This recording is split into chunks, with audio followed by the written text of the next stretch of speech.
ಕೋಲಾರದ ವಿಚಾರದಲ್ಲಿ ಈಗ ಭಾರಿ ರಾಜಕೀಯ ಮೇಲಾಟಗಳು ನಡೀತಾ ಇದೆ. ಕೋಲಾರದಲ್ಲಿ ಆಗ್ತಾ ಇರುವಂತ ಬೆಳವಣಿಗೆ ಏನು? ಕೋಲಾರದಲ್ಲಿ ಸಚಿವ KH ಮುನಿಯಪ್ಪ ಅಳಿಯನಿಗೆ ಈಗ ಟಿಕೆಟ್ ಅನ್ನ ಘೋಷಣೆ ಮಾಡ್ತಾ ಇದ್ದಾರೆ. ಹಾಗಾಗಿ ಸಂಜೆ 4 ಗಂಟೆಗೆ ಮಂಗಳೂರಿಗೆ ಕೋಲಾರ ಶಾಸಕರು ಹೋಗ್ತಾ ಇದ್ದಾರೆ.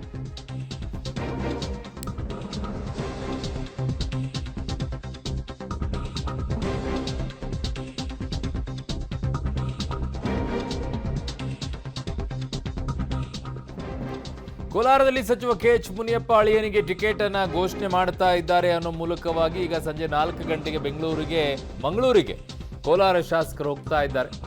ಟಿಕೆಟ್ ಬುಕ್ ಮಾಡ್ಕೊಂಡಿದ್ದಾರೆ ಮಂಗಳೂರಿಗೆ 3 ಕೋಲಾರ ಶಾಸಕರು. ರಮೇಶ್ ಕುಮಾರ್ ಟೀಮ್ನ 3 ಸ್ಪೀಕರ್ ಭೇಟಿಯಾಗಿ ರಾಜೀನಾಮೆಯನ್ನ ಸಲ್ಲಿಕೆಯನ್ನ ಮಾಡ್ತಾ ಇದ್ದಾರೆ. ಸ್ಪೀಕರ್ ರಾಜೀನಾಮೆ ಸಲ್ಲಿಕೆಯನ್ನ ದೃಢಪಡಿಸಿದ್ದಾರೆ ಸಚಿವ MC ಸುಧಾಕರ್ ಅವರು. ಸೊ ಕೋಲಾರದಲ್ಲಿ KH ಮುನಿಯಪ್ಪನವರ ಕುಟುಂಬದವರಿಗೆ ಯಾರಿಗೂ ಕೊಡಬೇಡಿ, ಅವ್ರನ್ನ ಬಿಟ್ಟು ಇನ್ಯಾರಿಗಾದರೂ ಕೊಡಿ ಅಂತ ಹೇಳಿ ಅಲ್ಲಿರುವಂಥ ಒತ್ತಾಯ. ಬಟ್ ಈಗ ಮುನಿಯಪ್ಪನವರ ಅಳಿಯನಿಗೆ ಟಿಕೆಟ್ ಕೊಡ್ತಾ ಇರೋದ್ರಿಂದ ಅದಕ್ಕೆ ವಿರೋಧವನ್ನು ವ್ಯಕ್ತಪಡಿಸಿ ರಾಜೀನಾಮೆಯನ್ನು ಕೊಡೋಕೆ ಈಗ ಮುಂದಾಗಿದ್ದಾರೆ. ಇದು ಏನು ಬೆದರಿಕೆನಾ, ಎಚ್ಚರಿಕೆನಾ, ಇಲ್ಲ ಅವರ ಅಚಲವಾಗಿರುವಂಥ ನಿರ್ಧಾರನ ಗೊತ್ತಿಲ್ಲ. ಒಟ್ಟಿನಲ್ಲಿ ಮುನಿಯಪ್ಪನವ್ರ ಕುಟುಂಬದವ್ರಿಗೆ ಮಾತ್ರ ಕೊಡಬೇಡಿ ಅನ್ನುವಂಥದ್ದನ್ನು ಈಗ ಹೇಳ್ತಾ ಇದ್ದಾರೆ. ಸೊ ಆಗತ್ತಾ ಆಗಲ್ವಾ ಅಂತ ನೋಡಬೇಕು. SC ಕಮ್ಯುನಿಟಿ ರೈಟ್ಗೆ ಟಿಕೆಟ್ ಕೊಡಿ ಅಂತ ಕೇಳಿದ್ದೀವಿ ಅಷ್ಟೇ. ಬಟ್ ಅದು ಮುನಿಯಪ್ಪ ಅವರು ಸಾಂಪ್ರದಾಯಿಕವಾಗಿ ಲೆಫ್ಟಿಗೆ ಕೊಡ್ತಾ ಇದ್ದಾರೆ. ಈ ಬಾರಿನೂ ಲೆಫ್ಟಿಗೆ ಕೊಡಬೇಕು. ಇನ್ನೊಂದು ಜಾಗದಲ್ಲಿ ಕೊಡಿ. ಅವ್ರಿಗೆ ಈ ದೇಶದಲ್ಲಿ ಯಾರು ಲೆಫ್ಟ್ ಇಲ್ವಾ? ಈ ರಾಜ್ಯದಲ್ಲಿ ಯಾರು ಲೆಫ್ಟ್ ಅವ್ರು ಇಲ್ವಾ? ಬೇರೆ ಯಾರು ನಾಯಕರ ರಾಜ್ಯದವ್ರು ಇಲ್ಲ. ರಾಜ್ಯದಲ್ಲಿ ಮುನಿಯಪ್ಪ ಅವ್ರ ಕುಟುಂಬಕ್ಕೆ ಕೊಡಬಾರ್ದು. ಹೌದು, ನಮ್ಮ ವಾದ ಮುನಿಯಪ್ಪ ಅವ್ರ ಕುಟುಂಬಕ್ಕೆ ಕೊಡಬಾರ್ದು ಅಷ್ಟೇ. ಅವ್ರ ಕುಟುಂಬಕ್ಕೆ ಕೊಡಬಾರ್ದು. ಅವರಿಂದ ನಾವು ಜಾಸ್ತಿ ಅನುಭವಿಸಿದೀವಿ, ಈಗಲೂ ಅನುಭವಿಸ್ತಾ ಇದೀವಿ ಅವರಿಂದ. ಏನಾಗಿದೆ ಸರ್? ಇಲ್ಲ, ಅದಾಗಿರೋದು ಎಲ್ಲರಿಗೂ ಗೊತ್ತಿದೆ. ಮುಂಚೆ 10 ವರ್ಷಗಳಿಂದ ಗೊತ್ತಿದೆ. ಆಮೇಲೆ ಹೇಳ್ತೀವಿ. ಆಮೇಲೆ ಹೌದು, ಖಂಡಿತ ಮಾತಾಡಿದ್ದಾರೆ. ಎಲ್ಲರೂ ಮಾತಾಡಿದ್ದಾರೆ. ನಮ್ಗೆ ಮಾತಾಡಿದ್ದಾರೆ. ನೀವು ಮಾಡ್ತಾ ಇರೋ ನಿರ್ಧಾರ ತಪ್ಪು ಅಂತ ಹೇಳಿದ್ದಾರೆ. ಕೆಲವರು ಸ್ವಲ್ಪ ಬೇರೆ ತರನೂ ಮಾತಾಡಿದ್ದಾರೆ. ರಾಜಕೀಯದಿಂದ ಏನು ಜೀವನ ಇಲ್ಲ, ರಾಜಕೀಯದಿಂದ ತಿನ್ನೋದಂಥದ್ದು ಏನೂ ಇಲ್ಲ. ಯಾರು ಏನು ಮಾತಾಡೋದು ಏನೇ ಮಾಡೋದು ನಮ್ಮ ನಿರ್ಧಾರದಲ್ಲಿ ನಾವು ಇರ್ತೀವಿ. ಹೌದು, ಅವ್ರು ದುಡುಕ್ಬೇಡಿ ಅಂತ ಹೇಳಿದ್ದಾರೆ. ನಿಜ, ದುಡುಕ್ಬೇಡಿ ಅಂತ ಹೇಳಿದ್ದಾರೆ. ನೀವು ಮಾಡಬೇಡ್ರಪ್ಪ, ನಾವೆಲ್ಲ ನಿಮ್ಮ ಜೊತೆಗಿದೆ ಅಂತ ಹೇಳಿದ್ದಾರೆ. ಅವ್ರು ಹೇಳಿರೋದು ನಿಜಾನೇ, ಇಲ್ಲ ಅಂತ ಹೇಳೋದಿಲ್ಲ. ಇಲ್ಲ, ಆಫೀಸ್ ಒಳಗಡೆ ಹೋಗ್ಬಿಟ್ಟು ಆಮೇಲೆ ಬಂದು ಮಾತಾಡ್ತಾರೆ.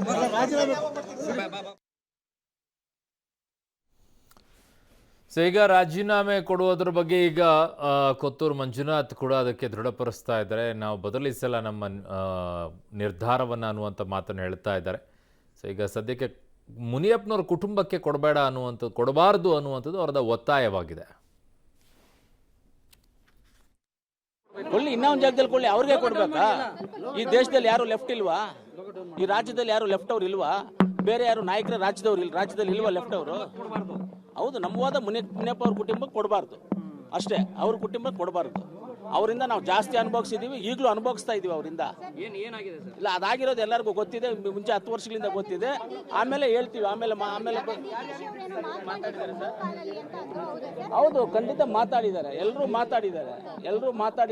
ನಮ್ಗೆ ಮಾತಾಡಿದ್ದಾರೆ. ನೀವು ಮಾಡ್ತಾ ಇರೋ ನಿರ್ಧಾರ ತಪ್ಪು ಅಂತ ಹೇಳಿದ್ದಾರೆ. ಕೆಲವರು ಸ್ವಲ್ಪ ಬೇರೆ ತರನೂ ಮಾತಾಡಿದ್ದಾರೆ. ನಾವೇನು ಜೀವನ ಇಲ್ಲ, ರಾಜಕೀಯದಿಂದ ಏನು ಜೀವನ ಇಲ್ಲ, ರಾಜಕೀಯದಿಂದ ತಿನ್ನೋದಂಥದ್ದು ಏನೂ ಇಲ್ಲ. ಯಾರು ಏನು ಮಾತಾಡೋದು ಏನೇ ಮಾಡೋದು ನಮ್ಮ ನಿರ್ಧಾರದಲ್ಲಿ ನಾವು ಇರ್ತೀವಿ. ಹೌದು, ಅವ್ರು ದುಡುಕ್ಬೇಡಿ ಅಂತ ಹೇಳಿದ್ದಾರೆ. ನಿಜ, ದುಡುಕ್ಬೇಡಿ ಅಂತ ಹೇಳಿದ್ದಾರೆ. ನೀವು ಮಾಡಬೇಡ್ರಪ್ಪ, ನಾವೆಲ್ಲ ನಿಮ್ಮ ಜೊತೆಗಿದೆ ಅಂತ ಹೇಳಿದ್ದಾರೆ. ಅವ್ರು ಹೇಳಿರೋದು ನಿಜಾನೇ, ಇಲ್ಲ ಅಂತ ನಾವು ಹೇಳೋದಿಲ್ಲ.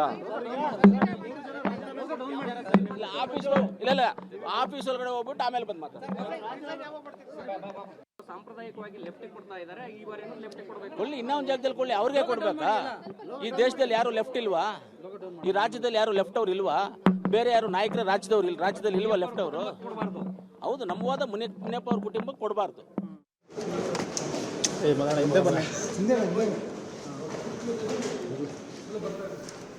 ಎಲ್ಲರೂ ಈಗ ರಾಜೀನಾಮೆ ಕೊಡೋಕೆ ಬರುವಂಥದ್ದನ್ನು ಮಾಡ್ತಾ ಇದ್ದಾರೆ, ನಿರ್ಧಾರವನ್ನು ತೆಗೆದುಕೊಳ್ತಾ ಇದ್ದಾರೆ. MC ಸುಧಾಕರ್ ಅವರು, ಆ ಕಡೆಗೆ ಇನ್ನುಳಿದಂಥ ಶಾಸಕರು ಯಾರ್ಯಾರಿದ್ದಾರೆ ಅವರೆಲ್ಲರೂ ಕೂಡ ಈಗ ಬಂದು ಮುನಿಯಪ್ಪನವರ ವಿರುದ್ಧವಾಗಿ ಅವರೆಲ್ಲ ಅಸಮಾಧಾನವನ್ನು ವ್ಯಕ್ತಪಡಿಸ್ತಾ ಇದ್ದಾರೆ.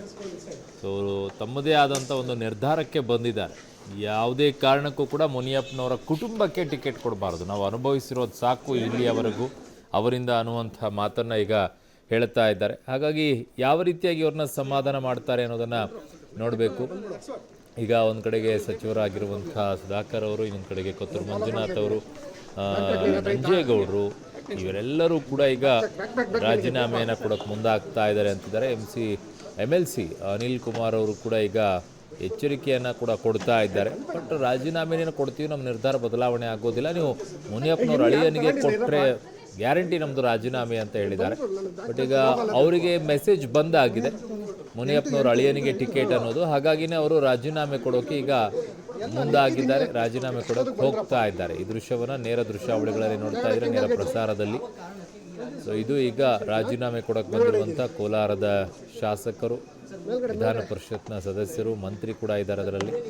ಅವರೆಲ್ಲರೂ ಕೂಡ ಹೋಗಿ ಈಗ ಒಟ್ಟು 5 ಜನ ರಾಜೀನಾಮೆ ಕೊಡೋಕೆ ಮುಂದಾಗ್ತಾ ಇದ್ದಾರೆ. ಈಗ ಪಕ್ಷ ಹೇಗೆ ಇದನ್ನು ನಿರ್ಧಾರವನ್ನು ಮಾಡುತ್ತೆ ಅನ್ನುವಂಥದ್ದನ್ನು ನೋಡಬೇಕಾಗಿದೆ. ಸಚಿವರಾಗಿರುವಂಥ MC ಸುಧಾಕರ್ ಅವರು, KY ನಂಜೇಗೌಡರು, ಕೊತ್ತೂರು ಮಂಜುನಾಥ್ ಅವರು, MLC ಅನಿಲ್ ಕುಮಾರ್ ಅವರು, ಸೊ ಇವರೆಲ್ಲರೂ ಕೂಡ ಫ್ಲೈಟ್ ನೋಡಿ, ಫ್ಲೈಟ್ ಬುಕ್ ಆಗಿರುವಂಥದ್ದು ಕೂಡ ತೋರಿಸ್ತಾ ಇದ್ದೀನಿ ನಿಮಗೆ.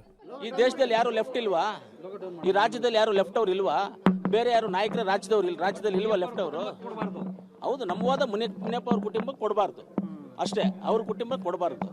ಅವರಿಂದ ನಾವು ಜಾಸ್ತಿ ಅನುಭವಿಸಿದ್ದೀವಿ, ಈಗಲೂ ಅನುಭವಿಸ್ತಾ ಇದೀವಿ ಅವರಿಂದ. ಏನಾಗಿದೆ ಸರ್? ಇಲ್ಲ, ಅದಾಗಿರೋದು ಎಲ್ಲರಿಗೂ ಗೊತ್ತಿದೆ, ಮುಂಚೆ 10 ವರ್ಷಗಳಿಂದ ಗೊತ್ತಿದೆ. ಆಮೇಲೆ ಹೇಳ್ತೀವಿ, ಆಮೇಲೆ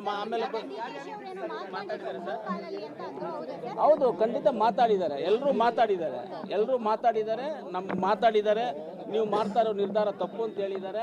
ಕೆಲವರು ಸ್ವಲ್ಪ ಬೇರೆ ತರನೂ ಮಾತಾಡಿದ್ದಾರೆ. ನಾವೇನು ರಾಜಕೀಯದಿಂದ ಏನು ಜೀವನ ಇಲ್ಲ, ರಾಜಕೀಯದಿಂದ ಏನು ಜೀವನ ಇಲ್ಲ, ರಾಜಕೀಯದಿಂದ ತಿನ್ನೋದಂಥದ್ದೇನು ಇಲ್ಲ. ಯಾರು ಏನು ಮಾತಾಡೋದು ಏನೇ ಮಾಡೋದು ನಮ್ಮ ನಿರ್ಧಾರದಲ್ಲಿ ನಾವು ಇರ್ತೀವಿ. ಹೌದು, ಅವ್ರು ದುಡುಕ್ಬೇಡಿ ಅಂತ ಹೇಳಿದ್ದಾರೆ, ನಿಜ, ದುಡುಕ್ಬೇಡಿ ಅಂತ ಹೇಳಿದ್ದಾರೆ. ನೀವು ಮಾಡಬೇಡ್ರಪ್ಪ, ನಾವೆಲ್ಲ ನಿಮ್ಮ ಜೊತೆಗಿದೆ ಅಂತ ಹೇಳಿದ್ದಾರೆ. ಅವ್ರು ಹೇಳಿರೋದು ನಿಜಾನೇ, ಇಲ್ಲ ಅಂತ ನಾವು ಹೇಳೋದಿಲ್ಲ. ಇಲ್ಲ ಆಫೀಸ್ ಒಳಗಡೆ ಹೋಗ್ಬಿಟ್ಟು ಆಮೇಲೆ ಬಂದು ಮಾತಾಡ್ತಾರೆ. ಸಾಂಪ್ರದಾಯಿಕವಾಗಿ ಲೆಫ್ಟ್ ಕೊಡ್ತಾ ಇದ್ದಾರೆ, ಈ ಬಾರಿ ಲೆಫ್ಟ್ ಕೊಡಬೇಕು. ಕೊಳ್ಳಿ, ಇನ್ನೊಂದು ಜಾಗದಲ್ಲಿ ಕೊಳ್ಳಿ, ಅವ್ರಿಗೆ ಕೊಡ್ಬೇಕಾ? ಈ ದೇಶದಲ್ಲಿ ಲೆಫ್ಟಲ್ಲಿ ಅವರಿಗೆ ಕೊಡಬೇಕಾ, ಇನ್ನು ಬೇರೆದವ್ರಿಗೆ ಕೊಡಬಾರ್ದಾ ಅನ್ನುವಂಥ ವಾದ ಅವರದ್ದು. ಬೇರೆದವ್ರಿಗೆ ಕೊಡಿ, ಅವರಿಂದ ಅನುಭವಿಸಿರೋದು ಭಾಳ ಇದೆ, ನಾವು ಏನು ಅನುಭವಿಸಿದೆ ನಮಗೆ ಗೊತ್ತಿದೆ ಅನ್ನುವಂಥ ಮಾತನ್ನು ಅವ್ರು ಹೇಳಿದ್ದಾರೆ.